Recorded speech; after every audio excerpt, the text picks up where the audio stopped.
Hello everyone. अपनी previous class में हमने अपना last chapter statistical mechanics start किया था, जिसमें हम उसकी बेसिक टर्म्स के बारे में बात कर चुके हैं। आज हम इसके मेन डेरिवेशन स्टार्ट करेंगे, बट डेरिवेशन करने से पहले जिसका मेन डेरिवेशन है वो है मैक्सवेल बोल्ट्जमैन डिस्ट्रीब्यूशन लॉ। उसे करने से पहले हमें उसमें एक फॉर्मूला यूज करना होता है, दैट इज स्टर्लिंग रिलेशन। हम उसे फाइंड आउट करेंगे। तो हमारा फर्स्ट टॉपिक आता है स्टर्लिंग रिलेशन बोलो या स्टर्लिंग अप्रोक्सीमेशन, एक ही बात है, ठीक है। अब स्टर्लिंग का जो फॉर्मूला था वो था हमारे पास ln n factorial is equal to n ln n minus n। इसके अकॉर्डिंग अगर हमारे पास कहीं भी n फैक्टोरियल, n कहते हैं total number of particle, n factorial अगर मैं इसका लॉग लूं तो उसको मैं इस तरह से ओपन कर सकती हूँ n ln n minus n। सबसे पहले हम इसे प्रूफ करेंगे कि ये कैसे आया, ठीक है। तो इसे प्रूफ करने के लिए मैं इसकी लेफ्ट हैंड साइड से स्टार्ट करती हूँ, ठीक है। तो हम लेते हैं इसका प्रूफ। ये मेरा फॉर्मूला है स्टर्लिंग अप्रोक्सीमेशन, मुझे इसे प्रूफ करना है। तो इसके लिए मैं इधर से स्टार्ट करूँ। सबसे बेसिक है n फैक्टोरियल। तो मेरे पास n फैक्टोरियल है। अब किसी भी चीज का फैक्टोरियल होता है, मान लो मेरे पास 3 फैक्टोरियल, तो मैं इसे ओपन कैसे करूंगी? 3 2 1। 8 फैक्टोरियल है तो 8 7 6 5 4 3 2 1, इस तरह से। अगर मेरे पास n फैक्टोरियल है, इसका मतलब n 8 7 1 कम किया, फिर 2 कम किए, 3 कम किए, तो पहला आ गया n। दूसरा मेरे पास क्या आ जाएगा इसी के साथ n माइनस 1, फिर आ जाएगा n माइनस 2 से सो ऑन 3 2 1, लास्ट में 3 2 1, डन। ये मेरा क्या है? n factorial. अब मेरे पास ये n फैक्टोरियल तो आ गया। अब n फैक्टोरियल आ गया, मैंने इसे ओपन करके लिख लिया। अब मैं इसे उल्टा भी तो लिख सकती हूँ। उल्टा कैसे? मैं इसे ऐसे लिख सकती हूँ 1 2 3 so on n minus 2 n minus 1 into n। एक ही तो बात है ना। मैंने इसे इस फॉर्म में लिख दिया रिवर्स ऑर्डर में, डन। अब ये आ गया मेरे पास ln। अब मेरे को इस पे लेना है ln। अब ln अप्लाई करो। लॉग की प्रॉपर्टी होती है, जितने भी हमारे पास प्रोडक्ट में होते हैं वो सारे क्या बन जाते हैं? प्लस। यानी क्या बन जाएगा? ln 1 plus ln 2 plus ln 3 सो ln n minus 2 n minus 1 plus ln n, ठीक है। तो लॉग की प्रॉपर्टी होती है, प्रोडक्ट किसमें बन जाता है? प्लस में बन जाता है। ये आ गया मेरे पास। अब ये क्या है? 1 plus 2 plus 3 plus 4 so on n तक। यानी ये क्या है? सबमिशन। किसका सबमिशन? ln का। या 1 2 3 4 लेट दैट इज x। उसकी मैं वैल्यू कहां से पुट करती हूँ? वो है मेरा 1 से लेके कहां तक? n तक, ठीक है। आ गया मेरे पास।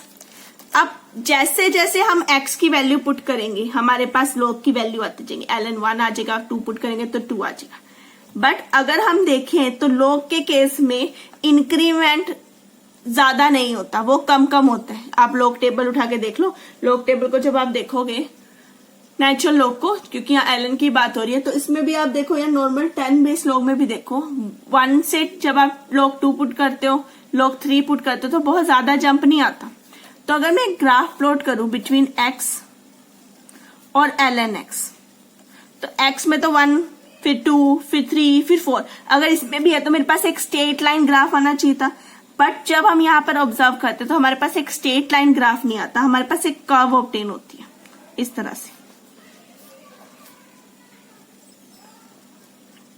यानी कि हमारे पास कोई वैल्यू जो है वो स्ट्रेट लाइन नहीं आई। यहां पर ऐसा हो रहा है कि जिस एक्सटेंट में x इंक्रीज हो रहा है उतने एक्सटेंट में ln x ही नहीं इंक्रीज हो रहा, उतना उसका एक्सटेंट क्या है? कम। उसकी वैल्यू कम इंक्रीज हो रही है। इसी वजह से एक स्ट्रेट लाइन ग्राफ ना आने की वजह से हमारे पास क्या ऑब्टेन हो रही है? कर्व हो रही है। तो इसलिए हम यहाँ पर इस जो सबमिशन है इसे रिप्लेस कर सकते हैं इंटीग्रेशन से, बिकॉज अगर कर्व आती है उसका एरिया निकालना है मुझे, तो उसके लिए हम क्या करते हैं? उसे इंटीग्रेट करते हैं। तो हम यहाँ पर सबमिशन को रिप्लेस किससे करेंगे? इंटीग्रेशन से।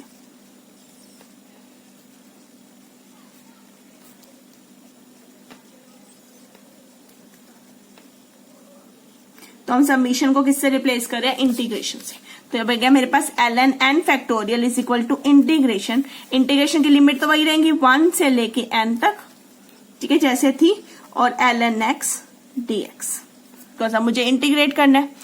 अब इंटीग्रेट करना है, बट यहाँ पे तो ln x है, उसका इंटीग्रेशन इतना आसान है, तो हम इसे बाय पार्ट्स करेंगे। तो मैं इसे 1 लिख रही हूँ यहाँ पे। अब ये uv बन चुके हैं, तो अब ताकि मैं इस पे uv का फॉर्मूला लगा सकूं। डन। अब करते इसे by parts.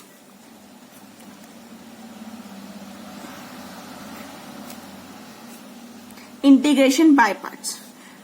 Integration by parts के लिए क्या करेंगे, सबसे पहले u का इंटीग्रेशन यानी कि x का 1 का integration, that is x be as सच,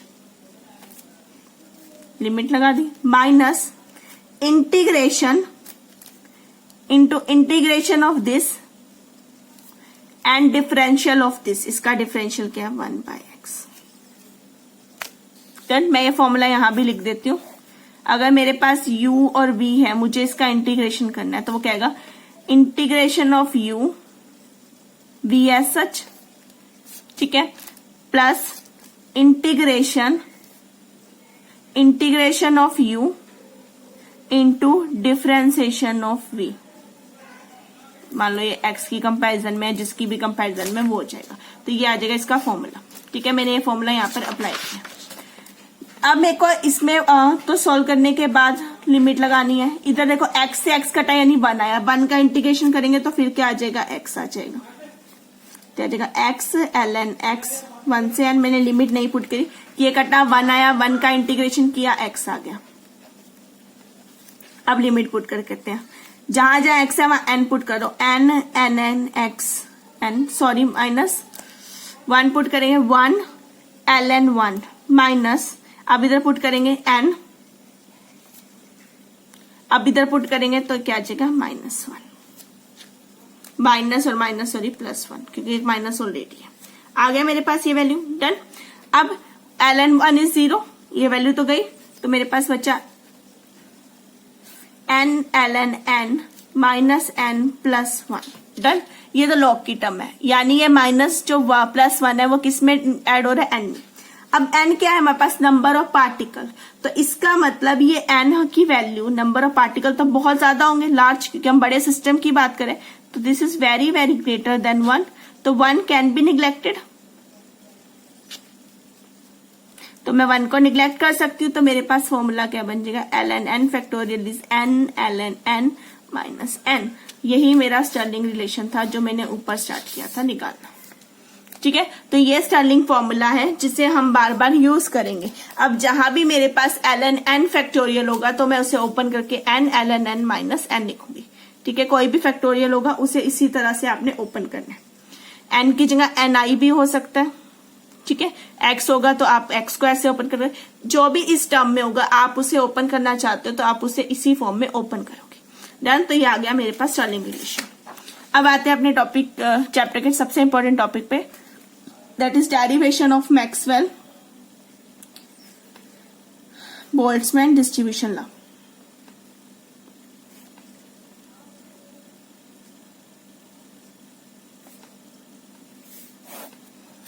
अब मैक्सवेल बोल्ट्जमैन डिस्ट्रीब्यूशन लॉ को हमें क्या करना है, ड्राइव करना है। ठीक है, अब ड्राइव करने के लिए यानी कि मुझे एक सिस्टम बनाना पड़ेगा। सिस्टम किससे बनता है, पार्टिकल से, तो हम लेते हैं n नंबर ऑफ पार्टिकल्स। ये सारे पार्टिकल हम मानते हैं डिस्टिंग्विशेबल। ठीक है, अब डिस्टिंग्विशेबल n पार्टिकल है तो इनकी कुछ एनर्जी भी होगी, लेट इनकी जो एनर्जी है u है, इनकी क्या आ गई, एनर्जी आ गई। अभी हमने पीछे देखा था कि ये जो पार्टिकल्स हैं डिवाइड होंगे n1 n2 so on ni, ऐसे E1 मतलब इस एनर्जी लेवल में इतने particle, E2 so on ei। ठीक है, तो मैं यहां से कह सकती हूँ कि ये सारे मेरा क्या बना रहे हैं, सम बना रहे हैं। तो n किसके बराबर होगा, n is equal to n1 plus n2 so on plus ni, that is summation of ni। Similar way में u किसके बराबर है, u क्या होगा, n1 e1 energy plus n2 e2 so on ni ei, यानी कि मैं लिख सकती summation of ni ei, n को 1 2 3 पुट करके समीशन ओपन करो। क्लियर। अब हमने पीछे पढ़ा था, जब हमने थर्मोडायनेमिक प्रॉपर्टी पढ़ी थी तब हमने कहा था कि number of particle n energy क्या होगी, फिक्स्ड होगी।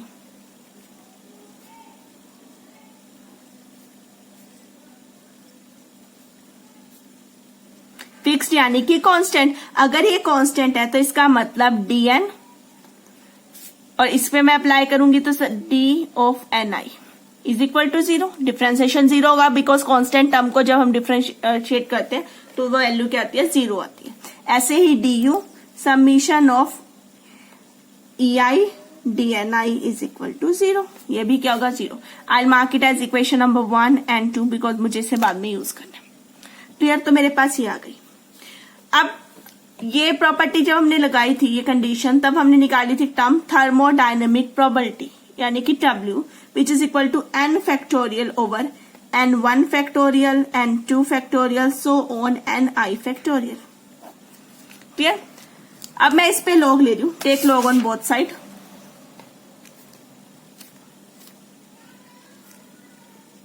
तो आ जाएगा ln W is equal to ln n factorial.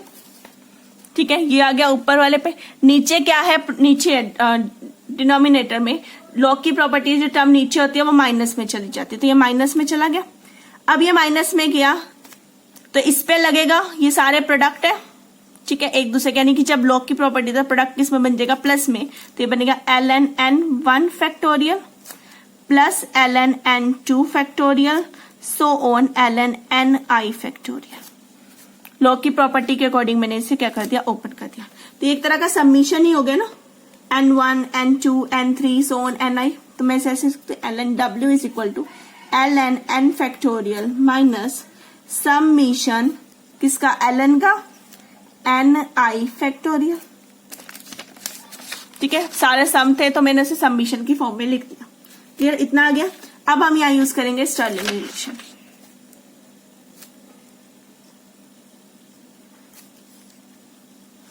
Stirling La, Stirling relation या स्टर्लिंग अप्रोक्सीमेशन, वो क्या था मेरे पास, अगर ln n फैक्टोरियल होगा तो मैं इसे कैसे लिखूंगी, n ln n minus n। मैं इसे यहां यूज करूंगी। तो अब अप्लाई करते हैं इस पे भी और इस पे भी। इसे ओपन करेंगे तो क्या आ जाएगा, n ln n minus n minus submission. अब इसके ऊपर अप्लाई करो, मैंने कहा था ना x हो या कुछ भी हो आप उस पर आ सकते हो ये फॉर्मूला। तो यहाँ मेरा ni है तो मैं इसे ni के ऊपर अप्लाई करूंगी, तो ये बन जाएगा ni ln ni माइनस, एक माइनस यहाँ पे है, एक माइनस यहाँ पे आया, तो ये किसमें बन गया, प्लस में, सबमिशन ऑफ n यानी कि ni। डन, मैंने ये लगा दिया। ठीक है, अब हम इसे ओपन करते हैं कि हमारे पास क्या आता है। ये आ गया n ln n, ये minus n minus submission of ni ln ni। ये क्या है, submission of ni, what is submission of ni, that is n। तो मैं इसे n पुट कर सकती हूँ, तो प्लस n, एक n माइनस में एक प्लस में तो कैंसल आउट हो जाएगा, तो मेरे पास आ जाएगा ln w is equal to n ln n minus summation ni ln ni। इसके बराबर आ गया। Clear, I mark it as equation number 3। ठीक है, यहां तक हमने जस्ट W लगाया, W के ऊपर लॉग लेके हमने स्टर्लिंग रिलेशन को अप्लाई कर दिया और उसे ओपन किया, जितना हमारे पास आया हमने उसे सोल्व कर दिया। ठीक है, अब हम करेंगे इसको differentiate. Differentiate both side, D of ln w। अब इस पे डिफरेंशिएट करते हैं, बट इस n is constant, n constant है, ये पूरी की पूरी टर्म हमारी क्या, कांस्टेंट, यानी कि इसका जो डिफरेंशिएशन होगा वो हमारा क्या हो जाएगा, 0। एज n इज कांस्टेंट तो d ऑफ n ln, कुछ है नहीं इसमें n के अलावा, तो ये पूरी टर्म क्या हो जाएगी, 0। तो ये होगी 0, इधर आया माइनस समेशन किसका, इसका d, डिफरेंशिएशन किसका, ni ln ni। क्लियर, अब एक तरह से ये u है, एक ये v है, तो मुझे इसके ऊपर uv वाला फॉर्मूला अप्लाई करना पड़ेगा कि डिफरेंशिएशन करना है। तो मेरे पास अभी तक इतना आ चुका है, d ln w is equal to minus summation d of ni ln ni। अब u और v का फॉर्मूला लगाएंगे। First function as it is, तो कैसे करते हैं, u as it is, v का differentiation plus v as it is, u का डिफरेंशिएशन। तो ये वाला फॉर्मूला हम इस पे अप्लाई करते हैं। Minus summation as such. पहले इसके ऊपर अप्लाई करते हैं तो इधर आ जाएगा NI एज सच, LNI का करेंगे NI इंटू DNI, प्लस जब हम इसके ऊपर अप्लाई करेंगे तो LNNI एज सच, NI का करेंगे तो DNI। ये आ गया, DNI कॉमन है, NI कट गया, 1 आ गया, तो मैं इसे लिखती हूँ DLNW is equal to minus summation LNNI plus 1 into DNI। ये टर्म आ जाएगी मेरे पास, डन। अब दिस इज थर्मोडायनेमिक प्रोबेबिलिटी और उसका क्या है यहाँ पर differentiation. This can't be negative, probability कभी भी नेगेटिव नहीं होती, can't be negative, so negative sign can be neglected. अब मैं यहां से क्या करूंगी, नेगेटिव साइन को निग्लेक्ट कर दूंगी, तो मेरे पास क्या बचा, D of LNW is equal to summation of LNNI plus 1 into DNI, done. अब मुझे क्या करना है, थर्मोडायनेमिक प्रोबेबिलिटी, ये क्या है मेरे पास W, यानी कि थर्मोडायनेमिक प्रोबेबिलिटी, ये क्या है उसका डिफरेंशिएशन। अब यहां पर हम जब सिस्टम की बात करते हैं तो जब सिस्टम इक्विलिब्रियम पे आता है तो उसकी जो थर्मोडायनेमिक प्रोबेबिलिटी होती है W क्या हो जाती है, मैक्सिमम। सिस्टम जब इक्विलिब्रियम पे होगा W क्या हो जाएगा, मैक्सिमम। और अंडर दिस कंडीशन ये जो DLNW है ये वैल्यू हमारी हो जाती है 0 के बराबर, ठीक है, बिकॉज ये मैक्सिमम हो गया, एक फिक्स वैल्यू पे पहुंच गया, तो जब हम उसका डिफरेंशिएशन करेंगे वो वैल्यू क्या हो जाएगी, 0। तो अगर ये 0 हो गई तो मैं कह सकती हूँ summation of LNNI plus 1 of DNI is equal to 0। I mark it as equation number 4। अब हम इस इक्वेशन नंबर 4 के ऊपर लगाएंगे Lagrange's method. Apply Lagrange's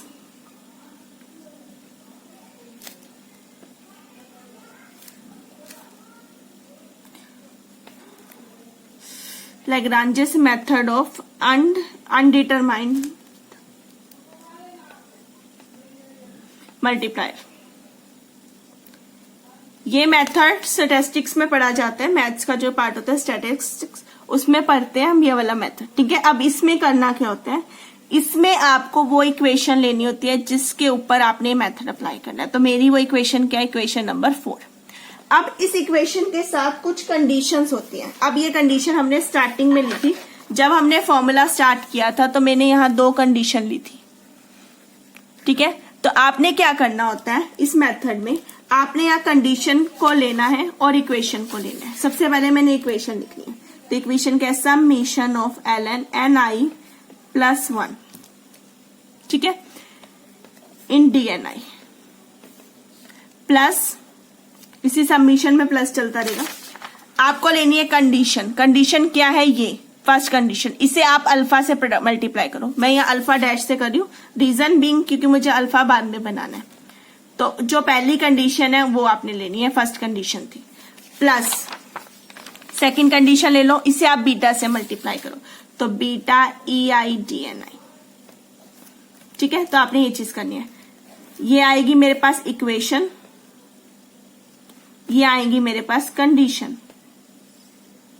condition को आपको एक कांस्टेंट से क्या करना है, मल्टीप्लाई करना है, and this is equal to 0। ये मेरी 2 कंडीशन थी, मैंने उन दोनों के साथ इसे यूज कर लिया, ये आ गया मेरे पास। अब आप क्या करो, देखो DNI सब में आप बाहर ले लो, तो आ गया summation of LNNI plus 1 plus alpha dash plus beta EI into DNI।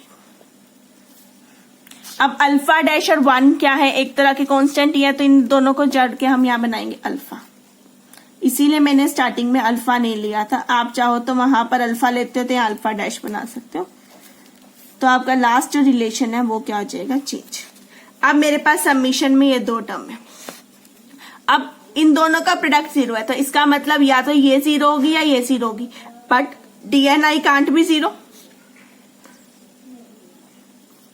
इसका 0 होने का मतलब क्या है, NI को फिक्स होना पड़ेगा, बट NI तो क्या है हमारे पास इंडिपेंडेंट नंबर है पार्टिकल्स का, N1 अलग है N2 अलग है, दैट इज नॉट फिक्स ना, तो दिस कांट बी 0। इसका मतलब ये बचा हुआ जो पार्ट है LNNI plus alpha plus beta EI, ये किसके बराबर होगा, 0 के।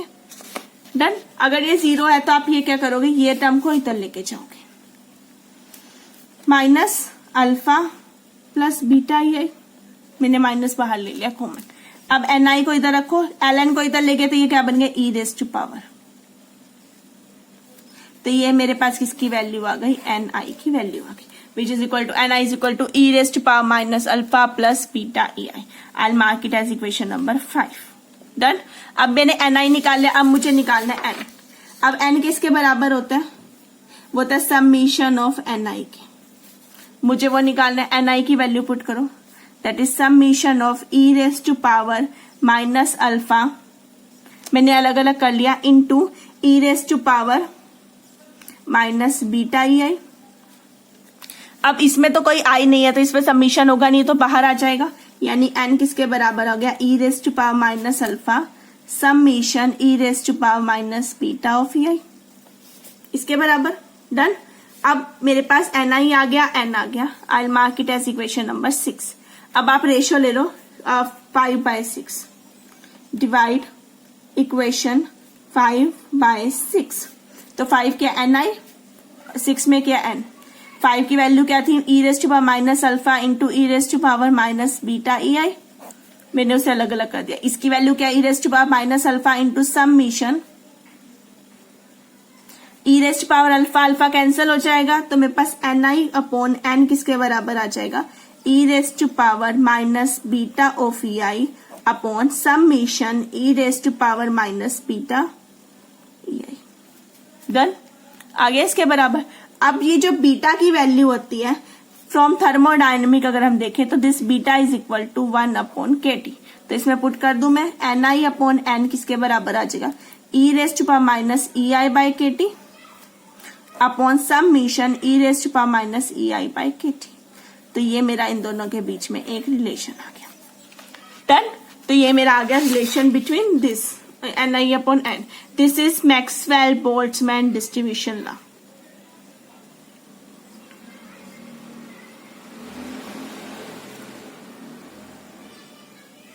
ये है हमारी Maxwell Boltzmann distribution law. Clear, इन दोनों के बीच में। अभी हमने इसके अंदर कहीं भी डीजनरेसी की बात नहीं की। अगर हमारी जो स्टेट्स हैं वो क्या हो, डीजनरेस, तो उनके बीच में एक जीआई डीजनरेसी फैक्टर आ जाता है। उस केस में हमारा रिलेशन क्या बन जाएगा, N I upon N is equal to G I E raise to power minus E I by K T upon summation G I E raise to power minus E I by K T. हमने G आई यानी कि degeneracy factor को यहाँ पे क्या कर लिया, include कर लिया। ठीक है, तब हमारा ये रिलेशन आ जाएगा। और एन आई किसके बराबर होगा, एन आई उस टाइम क्या था, E raise to power alpha into this, तो यानी G I E raise to power minus alpha E I, जैसे भी आप निकालना चाहो आप निकाल सकते हो। डन। तो ये आ गया in term of degeneracy factor. अगर हमारे पास डीजनरेसी वाला फॉर्मूला निकालना हो, वैसे तो आप इसे सिंपल वे से निकाल के डायरेक्ट डीजनरेसी में निकाल सकते हो। अगर आपको डीजनरेसी निकालना हो तो आपको जो थर्मोडायनेमिक प्रोबेबिलिटी स्टार्टिंग में ली थी उसे भी डीजनरेसी की टर्म में लेना पड़ेगा। तब वो डब्ल्यू क्या हो जाएगा हमारा, that is an factorial into pi. ठीक है, नीचे था ना आपके पास एन आई वाला, तो यह आ जाएगा तब पाई यानी कि प्रोडक्ट, जैसे समीशन होता है वो प्लस को शो करता है, या पाई यानी कि प्रोडक्ट को शो करता है, which is G I raise to power N I upon N I factorial. तब हमारा ये डब्ल्यू आप लेके चलोगे और तब आप ये डीजनरेसी वाला निकालोगे। बट हमें इसे सिंपल वे से ही करना है, जो ये वाला फॉर्मूला था। फिर तो ये आ गया हमारा मैक्सवेल डिस्ट्रीब्यूशन लॉ का फॉर्मूला। ये हमारा इंपॉर्टेंट डेरिवेशन था इस चैप्टर का। अब हमने मैक्सवेल डिस्ट्रीब्यूशन लॉ निकाली। अब आते हैं अपने नेक्स्ट टॉपिक पे, जो हमें रिलेशन देगा बिटवीन क्वांटम एंड थर्मोडायनेमिक के बीच में। तो next topic is entropy and thermodynamic probability.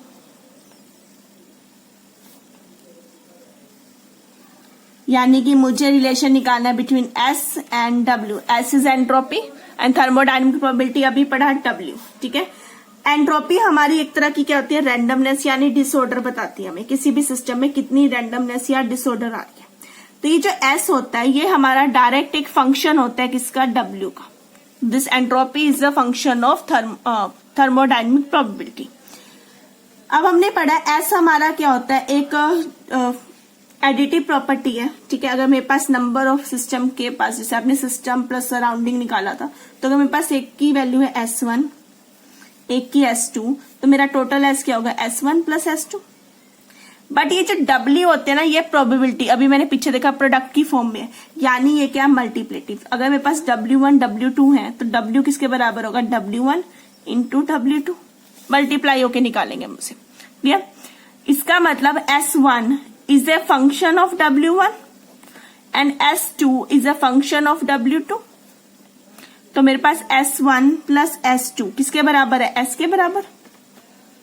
That means this is function of W1 plus function of W2, ठीक है। यानी कि जो S है वो हमारा इनका क्या हो गया, फंक्शन बन गया, क्लियर। अब इसी चीज से हमने अपने थर्ड लॉ ऑफ थर्मोडायनेमिक में फॉर्मूला पढ़ा था, that S is equal to K ln W plus K dash. Here K dash is constant, इसकी वैल्यू को हम नियरली 0 लेके चलते हैं, तो हमारा जो फॉर्मूला बनता है, अगर हम इसे निकालें according to third law of thermodynamics, तो थर्ड लॉ ने हमें कहा था कि जितने भी हमारे पास परफेक्टली क्रिस्टलाइन सॉलिड्स होते हैं, उनकी जो एंट्रोपी होती है एट एब्सोल्यूट 0 टेम्परेचर, वो वैल्यू क्या होती है, हमारी एंट्रोपी 0 हो जाती है। एंट्रोपी 0 हुआ, हमने कहा वो परफेक्ट ऑर्डर में, रैंडमनेस क्या है 0। अगर वो परफेक्ट ऑर्डर में तो उनकी एक ही प्रोबेबिलिटी होगी, यानी W की वैल्यू क्या हो जाएगी, 1 उस केस में। Put this in above equation. ये कहां से आया, ये आया according to third law of thermodynamics.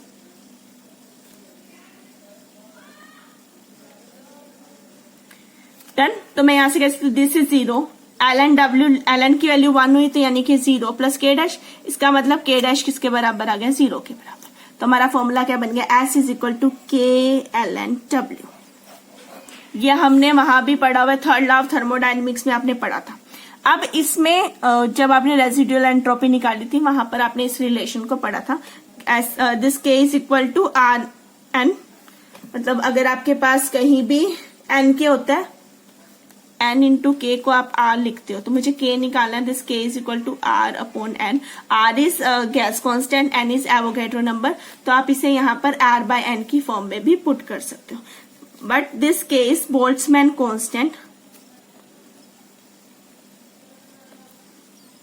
और इस जो K की वैल्यू होती है वो होती है 1.38 इंटू 10 रेज टू पावर -16, ठीक है। तो ये हमारी किसकी वैल्यू आ जाती है, K की, यानी कि बोल्ट्जमैन कांस्टेंट की वैल्यू आती है। अब इसमें एक साइड पर है हमारी S को हमने पढ़ा था थर्मोडायनेमिक्स में, entropy term, second law of thermodynamics में। एक साइड है W, यानी कि हमारी प्रोबेबिलिटी, ठीक है। यानी ये हमारा इन दोनों के बीच में क्या आ गया, एक रिलेशनशिप आ गया, link between statistical mechanics, because W को आपने स्टैटिस्टिकल मैकेनिक्स में पढ़ा और S को आपने थर्मोडायनेमिक्स में पढ़ा था, तो इन दोनों के बीच में क्या आ गया, एक लिंक आ गया, क्लियर। तो ये आ गया हमारा topic entropy and thermodynamic probability. अब आते हैं अपने नेक्स्ट टॉपिक पे, और next topic is partition function.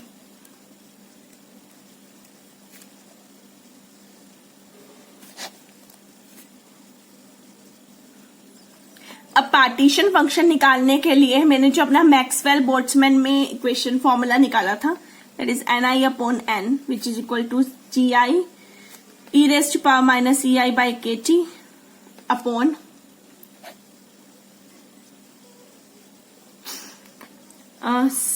Summation GI e raised to power minus EI by KT। हम इस वाले फॉर्मूले को यहां पर यूज कर रहे हैं, ठीक है। इसमें हमारे पास क्या था, हमारे पास n नंबर ऑफ पार्टिकल थे, total particle N1 N2 N3 so on. अब हमने यहाँ पे एक टर्म पढ़नी है, partition function. This term is partition function, यानी कि Q which is equal to summation GI e raised to power minus EI by KT, that is Q। Q हमारा क्या है, पार्टीशन फंक्शन। तो यानी मैं इसे यहां से रिप्लेस कर सकती हूँ, which is N is equal to GI e raised to power minus EI by KT upon Q, ठीक है। तो ये हमारे पास क्या है, एक तरह से सम है। किसका सम है, ये हमारा सम है probability factor of different states, जो हमारी स्टेट्स हैं उनका क्या है प्रोबेबिलिटी फैक्टर, उनका जो सम होगा वो हमारा क्या होता है पार्टीशन फंक्शन यानी कि क्यू। क्लियर? तो ये हमारे पास क्या आ गया sum of all the probability factors of different energy states.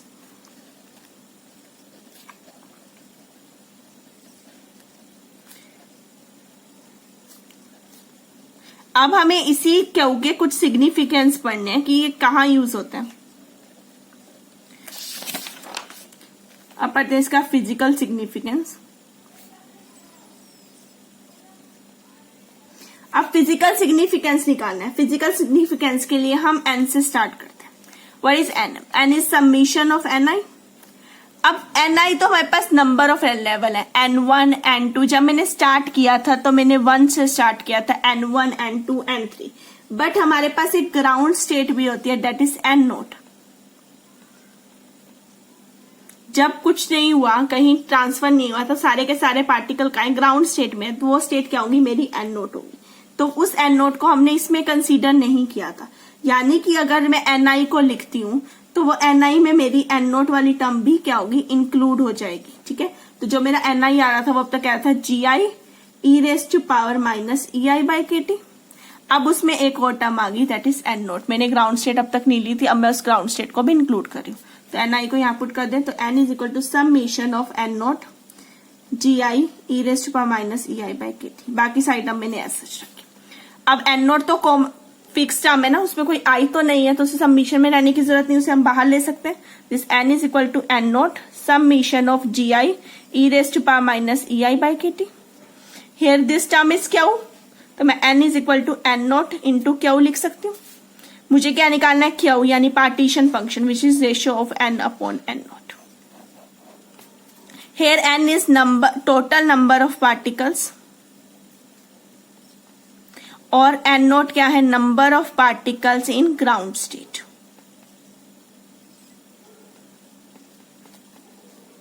तो एक तो इसका पॉइंट आ गया हमारे पास कि ये क्या है एक रेशियो है between total number of particle and to the number of particle in ground state.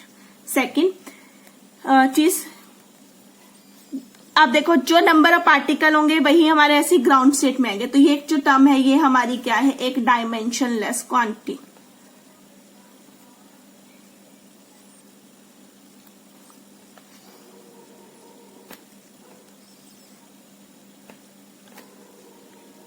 Third, अब थर्ड अगर हम बात करें इसे लो टेम्परेचर पे, अब जब टेम्परेचर लो है तो सारे के सारे पार्टिकल कहां पे होंगे ग्राउंड स्टेट में होंगे।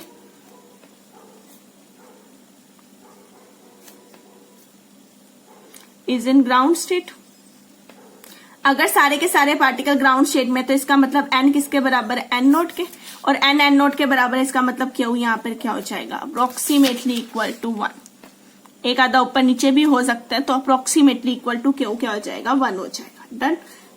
Next, as T approaches to infinity. अगर टी इंफिनिटी को अप्रोच करे तो सारे के सारे पार्टिकल ग्राउंड स्टेट से कहां चले जाएंगे एक्साइटेड स्टेट में। तो एन की वैल्यू किसको अप्रोच करेगी 0 को अप्रोच करेगी। और जब N0 अप्रोचेस टू 0, अगर N 0 को अप्रोच करेगा इसका मतलब क्यू किसे अप्रोच करेगा इंफिनिटी को, because this is equal to 1/0 ना, तो 1/0 इज इंफिनिटी। डन। तो ये हमारा किसे करेगा 0 को अप्रोच करेगा। अब हमारा क्यू किसके बराबर है समेशन ऑफ GI e⁻−ei/kT। अब इसमें एक टर्म आ रही है GI हमारी क्या है degeneracy. If G increases degeneracy increases Q क्या आ जाएगा इंक्रीज करेगा, बिकॉज डायरेक्ट रिलेशन है एक दूसरे के साथ। नेक्स्ट, अब आते हैं यहां से हम निकालते हैं प्रोबेबिलिटी। अभी मैंने पीछे निकाली थी प्रोबेबिलिटी जहां सिंपल प्रोबेबिलिटी पड़ी that is Ni upon N। What is Ni GI e⁻−ei/kT, और ये था हमारा समेशन ऑफ GI e⁻−ei/kT।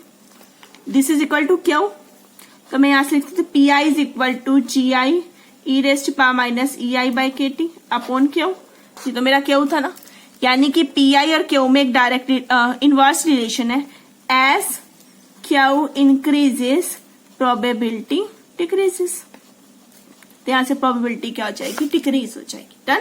तो ये आ गया हमारे पास इसके फिजिकल सिग्निफिकेंस, जो हमने सिर्फ एक फॉर्मूला निकाला और उसी से उसके सारे सिग्निफिकेंस को निकाल दिए। तो ये था टर्म हमारे पास पार्टीशन फंक्शन।